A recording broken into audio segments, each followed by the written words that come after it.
Hello everyone, welcome to the video presentation of Group C with the material accounting and time value of money. Enjoy! So we're gonna talk about time value of money concept. The concept is a dollar received today is not the same as the dollar that promised in the future. Why? Because we have inflation and risk. The inflation is when the price increase and we lose our purchase power. So the investor need a way to compare a dollar today with a dollar in the future.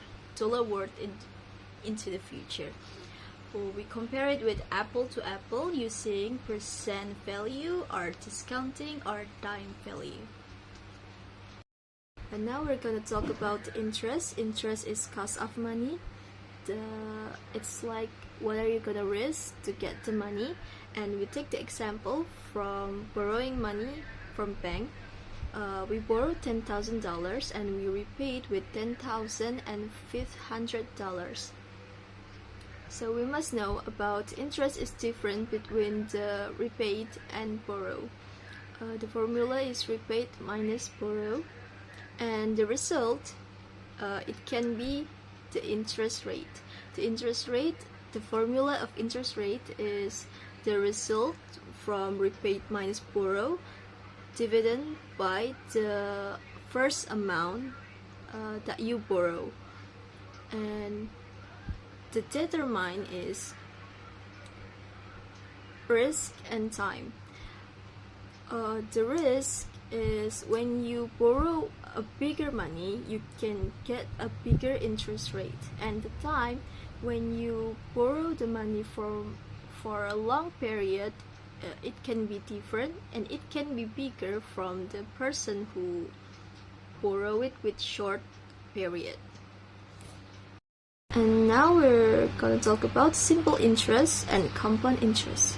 Simple interest is computed in principal only, and the formula is principal times interest times time. You can look at the example, the yellow one that contains the simple interest. We use the principal amount and times it with interest rate, and it's gonna be the same as the next period. So it is a simple interest. And now we're gonna talk about compound interest. It's computed on both principal and interest that has not been taken out. Okay. The formula is future value factor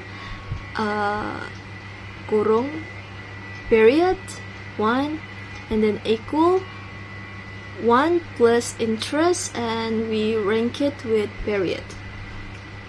So the interest is expressed in terms of annual rate, and the period is not always mean 1 year. So compounding can occur to for less than 1 year, and if that happen, you can convert annual rate into the compounding rate using the formula annual rate divided by number of period, and the second one is determine the proper number of period. The formula is number of period times compounding period. And the example of compound interest you can see on the yellow that below the simple interest example. 10,000 in the first period, 10,000 times 5% of interest rate, and the next period, and it equals $10,500. And the next period, it's not 10,000 times 5%, but it's 10,500 times 5%, because it's not been taken out, so we use the last result of compound, and then we use it into the next period compound. Slide. So I will explain about single sum problem. So there is a two type of single sum problem, which is a future value and the present value. So future value is a known single sum of money that is invested now for a certain number of period at a certain interest rate. While present value is a known single sum of money that in the future that is discounted for a certain number of periods at a certain interest rate. So future value is the our money that get invested, while present value are money that get discounted. So the future value. So how to solving a future value is to accumulate all cash flows to a future point. In this instant, interest increase the amount of value over time so that the future value exceeds the present value. And the present value, so how to solving a present value? So we discount all cash flow from the future to the present. In this case, discounting reduce the amount of value so that the present value is less than the future amount. So then how to determine the future value of a single sum? So first, FV equal to PF multiplied by FVF. So future value equal to present value, principal or single sum, and then we multiply it to with future value factor for number of periods at the interest rate. And then for how to determine the present value, so present value equal with future value multiply with present value factor for n period at the interest rate. Sometimes both the future value and the present value are known, but the number of periods or interest rate is unknown. So we gotta divide the future value by the present value or vice versa to get the factor. Then look at the interest table to find where the factor lands to identify the missing number of periods or interest rates. For example, advanced design SA need 1,000 euro blah blah blah for basic research 5 years from now. So the company currently has 800 euro to invest for that purpose. At what rate of interest must it invest the 800 euro to fund basic research project of 1,000 euro blah blah blah 5 years from now? So we gotta take example like in the future value approach. So using the future value factor of 1.33 etc. refer to table 6.1 and read across the 5 period row to find that factor in the 6% column. Thus, the company must invest the 800 euro at a 6% to accumulate to 1,000 blah blah blah euro in 5 years. So in the next slide, we're going to talk about future value of an annuity. An annuity is a series of equal payments made at fixed intervals, like monthly rent, yearly savings, and insurance premium, or etc. There is two types of an annuity. First one is ordinary annuity. The characteristic is payment occurs at the end of each period. The example is like investing $10,000 at the end of each year for 5 years at a 10% interest rate. The future value formula involves compounding payments over fewer periods as they are made later in the cycle. The second types is annuity due. The characteristic is payments occur at the beginning of each period. The example is like same $10,000 investment starting at the beginning of each year. The results in a higher future value because payments earn interest sooner. The conversion is like multiply the future value of an ordinary annuity by 1 plus interest rate. The next slide, it is the formula of ordinary annuity and annuity due. You can see on the slide. Here the example, like saving 1,000 every year for 3 years at the 10% interest rate. So the first ordinary annuity, which is the payment at the end of the year, With this type, your money only starts earning interest after the first year. So your last payment sits in the account for 0 time. So it earns no interest. The first year you deposit 1000, it earns interest for 2 years. The second years you deposit 1000 again, it earns interest for 1 year. So in the third year you deposit 1000, it earns interest for 0 years. The second one is the annuity due, which is the payment at the beginning of the year. In this type, your money is deposited on day on one of each year. Because the money enters the account earlier, every single deposit, including the very last one, earns interest for one extra year. Okay, now we're gonna talk about the present value of an ordinary annuity. Conceptually, this is the current value of a series of equal payment or rents that are made at equal interval at the end of each period. The general approach to find this value is to compute the present value of each individual payment in the series and add them all together. However, instead doing that one by one, we use the single formula, general formula we can see in the slide, PV R times by PVF AO. This is formula for R standard for the period rent amount, and the PVFAO is the present value factor of an ordinary annuity for n period at I interest rate.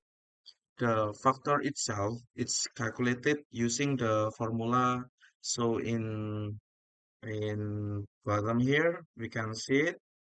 And okay, let's apply this to practical example. Imagine we have a contract that guarantee we will receive rental receive of 6,000 at the end of each year for the 5 year. We want to know exactly how much all those future payments are worth today, assuming discount rate of interest rate of 6%. Okay, please direct your attention to the time of diagram in the slide. You notice that the timeline start at period 0, which is today. The 6,000 payment are plotted at the end of year 1, 2, 3, 4, 5.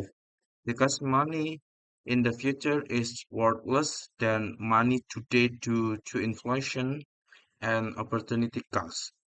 We have to discount each of the 6,000 payment back to period 0.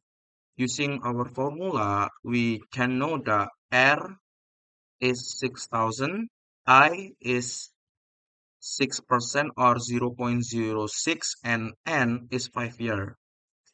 And then we can input the 6% and 5 period into our present value factor formula, and we get 4.21236, and then we multiply the factor by our 6,000 rands. This tell us that the receive $6,000 a year for 5 year at 6% interest is mathematically identical to having a 25,275.16 in hand today. Okay, now we're gonna shift to present value of an annuity too.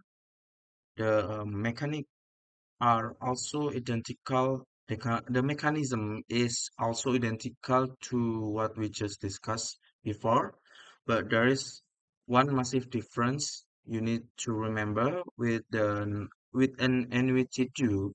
The series of equal cash flow happen at the beginning of each period, not the end.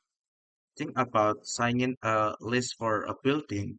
The landlord usually demands the first month rent immediately upon signing, right at the period zero.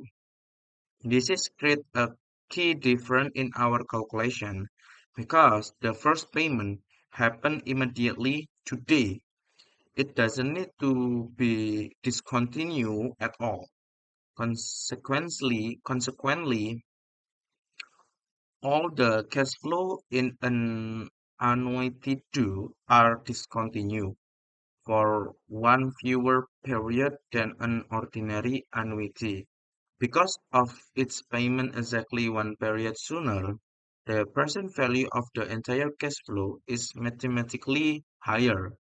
To adjust for this, we take our standard ordinary annuity formula and simply multiply the final factor by 1 plus I.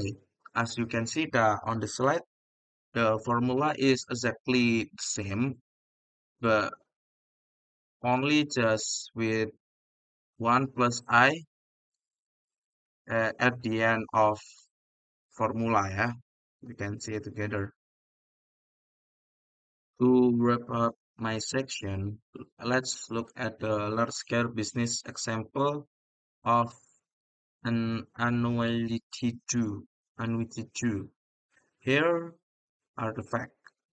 Space Odyssey Inc. is renting a communication satellite for year. The annual rental payment is 4.8 million, and the contract specially states this payment must be made at the beginning of each year. The annual interest rate we are using to discount it is 5%. Okay. Take a close look at the time of diagram for the problem. Notice where the cash flow is set. The first 4.8 million is paid immediately at period zero. The subsequent payment are at period 1, 2, 3. Notice we can see that there's no payment at period 4 because all four payments have already been made at the start of each year. To solve this, we find the ordinary annuity for factor for 4 period at 5%. Second, we multiply the factor by 1 plus the interest or 0.05 to convert it into an annuity to factor, which is give us 3.72325.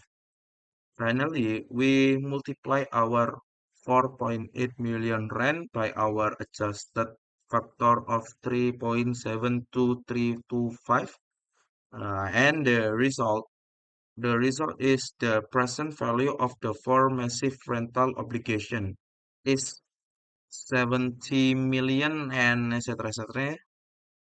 Okay. So now we will talk about other time value of money issued. For first one, we have deferred annuities. Is an annuity in which the rent begins after a specific number of period. So if like the example is just like there is 10 years of annuity, but the company decide because of their cash flow they decide to pay only at the last 5 years. So that's called deferred annuities. There is two, which is one future value of deferred annuities, which is relatively straightforward because there is no accumulation on investment on which interest may occur. The future value of deferred annuity is the same as the future value of annuity not deferred. Just like if the company decided to pay at the last 5 years, so they just calculate the last 5 years and the present value. So present value different annuities require recognizing the interest that occur original investment during the deferral period. For the present value, the calculation is need to be calculation the 5 year before and the 5 year when their payment their credit, just like that. And then the next one is just valuation of long-term bonds. So the long-term bonds produce two cash flows, which is one periodic interest payment during the life of the bond, and the second one is the principal of face value paid at maturity. And then effective interest method of amortization of bond discount or premium.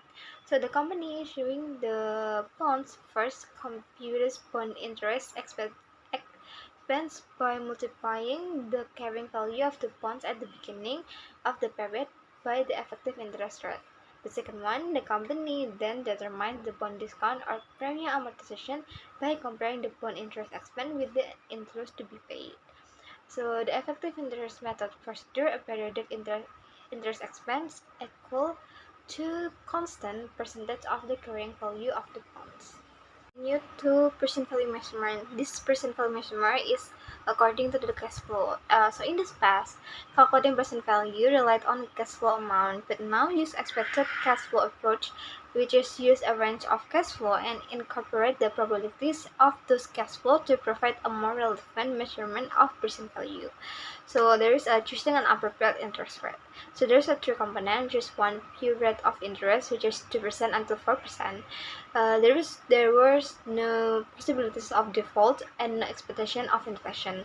So the bank that give interest, they were not thinking that there is an inflation on the future. And the second one, expected inflation rate of interest, which is 0% until undefined. So it depends on the banks that want to give the interest. In inflationary economy, it gets paid with less valuable money. So it's just like when they think that inflation is having a high raise, is gonna happen, like it's really gonna happen. So they do not want to set interest as a higher percent because they will get paid with less valuable money. The third one, which is credit risk spread interest, which is 0% until 5%. So the government has little or no credit risk when it issue bonds. So after computing expected cash flow, company should discount those cash flow by the risk-free rate of return. The rate defined as the pure rate of return plus the expected inflation rate. Thank you for watching this video, and I hope this is useful for all. And bye bye.